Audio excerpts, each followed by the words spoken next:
ప్రభును మన రక్షకుడైన యేసుక్రీస్తు నామములో మీ అందరికీ వందనాలు. ఈ వీడియోలో మనం ఒక అద్భుతమైన పుస్తకమును గురించి తెలుసుకోబోతా ఉన్నాం. ఆ పుస్తకము టైటిల్ వచ్చేసి క్రైస్తవ పునాది సత్యాలు. ఈ పుస్తకమును గురించి మనం ఈరోజు తెలుసుకోబోతా ఉన్నాం. తెలుగులో ఉన్నటువంటి అద్భుతమైన ప్రత్యేకమైనటువంటి ప్రథమమైనటువంటి క్రైస్తవ పునాది సత్యాలు అనే ఈ పుస్తకమును గురించి మనం ప్రత్యేకంగా తెలుసుకోబోతా ఉన్నాం. ఈ పుస్తక రచయిత 47 సంవత్సరాల తన సుదీర్ఘ అనుభవముతో ఈ పుస్తకాన్ని వారు రాయడం జరిగింది. ఈ పుస్తకము టైటిల్ వచ్చేసి క్రైస్తవ పునాది సత్యాలు. తర్వాత దీని రచయిత డాక్టర్ ఎం జోషి లీలన్ రెడ్డి గారు. ఈ పుస్తక నిర్మాణం వచ్చేసి 1200 పేజీలతో ఈ పుస్తకాన్ని రాయడం జరిగింది. ఈ పుస్తకము చాలా వివరంగా విస్తృతంగా రాయడం జరిగింది. ఈ పుస్తకాన్ని మనం చూసినట్లయితే చాలా బిగ్ సైజ్ పుస్తకము. 1200 పేజీలతో ఈ పుస్తకాన్ని వారు రాయడం జరిగింది. 133 అధ్యాయాలని వారు ఈ పుస్తకంలో రాయడం జరిగింది. తర్వాత 133 ప్రధాన అంశాలు వారు రాయడం జరిగింది. 1000 కంటే ఎక్కువగా ఉప అంశాలు వారు ఈ పుస్తకంలో రాయడం జరిగింది. వేల కొలది బైబిల్ రెఫరెన్స్లతో ఈ పుస్తకాన్ని వారు రాయడం జరిగింది. చార్ట్లు, చిత్రాలు మనము గొప్పగా అర్థం చేసుకోవడానికి, మనం ఈజీగా దాన్ని అర్థం చేసుకోవడానికి, మనం మన జీవితంలో అనువదించుకోవడానికి, మనం అనేక విషయాలని మనము అర్థవంతంగా తెలుసుకోవడం కోసం చార్ట్లతో మరియు చిత్రాలతో మరియు ప్రాముఖ్యంగా హెబ్రూ గ్రీకు పదాల విశ్లేషణ చాలా గొప్పగా ఈ పుస్తకంలో వారు రాయడం జరిగింది. ఈ పుస్తకాన్ని గనక మనము చదివినట్లయితే దేవుని గురించి అనేక విషయాలని మనం తెలుసుకుంటాం. తప్పుడు సిద్ధాంతాల నుంచి బయటికి రావడానికి ఈ పుస్తకము చాలా ఉపయోగకరంగా ఉంటుంది. ఈ పుస్తకం యొక్క ప్రత్యేకతలను మనము తెలుసుకుందాం. ఈ పుస్తకము తెలుగులో ఉన్నటువంటి సిస్టమేటిక్ థియాలజీలో ఉన్నటువంటి గొప్ప పుస్తకము ఈ క్రైస్తవ పునాది సత్యాలు అనే పుస్తకము. అన్ని డాక్ట్రిన్స్ అన్నిటినీ కూడా వాళ్ళు చాలా విస్తరణంగా, చాలా వివరణాత్మకంగా, విస్తారంగా రాయడం జరిగింది. దానిని సంపూర్తిగా మనం అర్థం చేసుకోవడానికి అనుకూలంగా ఈ పుస్తకాన్ని వారు రాయడం జరిగింది. తర్వాత ఈ పుస్తకంలో ప్రాముఖ్యంగా గ్రీకు, హెబ్రూ పదాల విశ్లేషణ చాలా ప్రాముఖ్యంగా వారు రాయడం జరిగింది. ఈ పుస్తకం యొక్క మరొక ప్రత్యేకత ఏంటంటే డాక్ట్రిన్స్ అన్నిటిలో చాలామంది గొప్ప వ్యక్తులు వారి యొక్క ఉద్దేశాలను, వారి యొక్క కొటేషన్స్ని, వారు రచించిన అనేక పుస్తకాలను వాళ్ళు రీసెర్చ్ చేసి ఈ పుస్తకాన్ని రాయడం జరిగింది.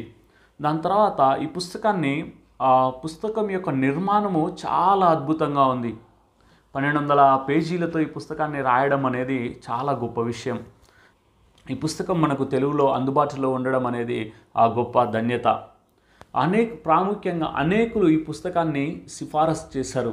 చాలామంది గొప్ప వ్యక్తులు ఈ పుస్తకాన్ని వారు సిఫారసు చేశారు. ఖచ్చితంగా ఈ పుస్తకాన్ని చదవాలని వారు ఎంకరేజ్ చేశారు. ప్రాముఖ్యంగా క్రైస్తవ బైబిల్ స్టూడెంట్స్కి, బోధకులకు, పాస్టర్స్కి, మిషనరీలకి బైబిల్ని డాక్ట్రిన్స్ని అర్థవంతంగా తెలుసుకోవడానికి చాలా ఉపయోగపడే ఈ పుస్తకము క్రైస్తవ పునాది సత్యాలు అనే ఈ పుస్తకముని చదివినట్లయితే అనేక విషయాలని మనం తెలుసుకోవచ్చు. ప్రాముఖ్యంగా ఈ పుస్తకము తప్పుడు సిద్ధాంతాల నుంచి, తప్పుడు బోధల నుంచి మనల్ని అరికడుతుంది, కాపాడుతుంది. ఈ పుస్తకాన్ని మనం తప్పకుండా చదవాలని మిమ్మల్ని అందరినీ ప్రోత్సహిస్తూ ఉన్నాను. తర్వాత ఈ పుస్తకమును గురించి నా అభిప్రాయాన్ని తెలియజేస్తూ ఉన్నాను. ఈ పుస్తకము బైబిల్ స్టూడెంట్స్, పాస్టర్స్ మాత్రమే కాక ప్రతి ఒక్కరూ ఈ పుస్తకాన్ని చదవాలని ప్రేమతో మిమ్మల్ని బ్రతిమాలుకొనుచున్నాను.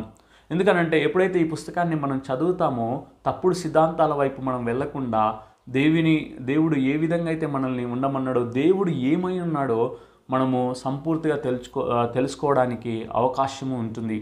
మనము తప్పుడు సిద్ధాంతాల వైపు వెళ్లకుండా మనల్ని మనం కాపాడుకోగలుగుతాం, మన సంఘాలని కాపాడుకోగలుగుతాం, మన కుటుంబాలని కాపాడుకోగలుగుతాం, మనము ఇతరులకు మాదిరికరంగా ఉంటాం. మరొక విషయం ఏంటంటే అన్ని డాక్ట్రిన్స్ కూడా ఈ పుస్తకంలో పొందుపరిచారు. చాలా చక్కగా తెలుగులో ఉన్నది కనుక మనము మన మాతృభాషలో దాన్ని చదివి అర్థం చేసుకొని మనం ముందుకు సాగడానికి ఉపయోగపడుతుంది. ఈ పుస్తకాన్ని మీరు కూడా తప్పకుండా చదవండి. మీరు మాత్రమే కాదు, కుటుంబంగా మీరు దీన్ని చదవండి. దాని తర్వాత సంఘముగా మీరు దీనిని ధ్యానించండి. అనేక సిద్ధాంతపరమైన విషయాలను గురించి మీరు తెలుసుకోనండి. ఈ పుస్తకమును గురించి మీ అభిప్రాయాన్ని కామెంట్లో తెలియచేయండి. ప్రాముఖ్యంగా కొన్ని వేల కొలది ప్రశ్నలకు జవాబులు ఈ పుస్తకంలో పొందుపరచడం జరిగింది. మీకు దేవుడి గురించి సందేహాలున్నా, రక్షణను గురించి సందేహాలున్నా, తర్వాత బాప్తిజమును గురించి సందేహాలున్నా, తర్వాత లేఖనాల గురించి సందేహాలున్నా, సంఘ చరిత్ర గురించి మీకు సందేహాలున్నా, దాని తర్వాత ఎస్కటాలజీ గురించి మీకు సందేహాలున్నా, దేవదూతల గురించి సందేహాలున్నా, క్రీస్తుని గురించి సందేహాలున్నా, అనేకమైనటువంటి ప్రశ్నలకు సమాధానము ఈ పుస్తకంలో మనకి దొరుకుతుంది. కనుక మీరందరూ ఈ పుస్తకాన్ని చదవండి. తప్పకుండా ఈ పుస్తకాన్ని అనేకులకు మీరు పరిచయం చేయండి. మీరు, మీ కుటుంబము, సంఘము దేవుని వాక్యములో ఎదుగుతూ దేవుని వాక్య ప్రకారము మీరందరూ నడిపించబడాలనేది మా ఆశ. అందుకోసము మిమ్మల్ని అందరినీ ఈ పుస్తకం చదువుటకు ప్రేమతో మిమ్మల్ని బ్రతిమాలుకొనుచున్నాను. వీడియోని మీరు లైక్ చేయండి, షేర్ చేయండి, సబ్స్క్రైబ్ చేసుకొనండి. మరిన్ని అద్భుతమైన పుస్తకాల కొరకు మీరు ఇప్పుడే సబ్స్క్రైబ్ చేసుకొనండి.